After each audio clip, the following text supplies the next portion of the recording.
મિત્રો આમ તો આપણે સૌ કોઈ જાણીએ જ છીએ કે ગુજરાતની પાસે સૌથી મોટો દરિયા કિનારો છે અને એમાં પણ આપણે હાલ જે ઊભા છીએ તે માધવપુર બીચ કહેવાય છે કે આપ સૌ કોઈ તો જાણતા જ હશો માધવપુર બીચ વિશે કે ખૂબ જ સુંદર અહીંનો નજારો છે અને ખૂબ જ આક્રમક દરિયો છે એમ કે ભાઈ અહીંયા નાહવાની તો મનાય જ છે અને કોઈ આવીને નાહવું પણ નહીં. ગવર્મેન્ટ દ્વારા ગાઈડલાઇન્સ પ્રમાણે નાહવાની મનાય છે પણ ઘણા એના જોખમે નાહતા હોય છે.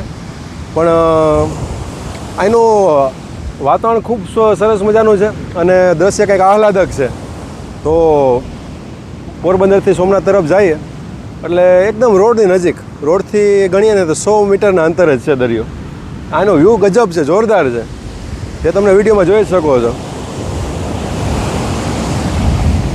મિત્રો આમ તો અહીંયા 12 મહિના આવો એટલે મજા જ આવે એવું છે કે ભાઈ અહીંયા તમે સવારના દરમિયાન આવો કે જ્યારે દરિયો શાંત હોય, પાણી બહુ ડોળું નથી હોય તો કાયદેસર તમને પાણી છે ને બ્લુ દેખાય છે અને વ્યૂમાં પણ જોઈ શકો છો તમે. આટલામાં વધુ ડોળું દેખાય છે, બાકી આપ દૂર જોશો એટલે તમને એકદમ ગ્રીન ને બ્લુ ટાઈપ પાણી દેખાતું હશે.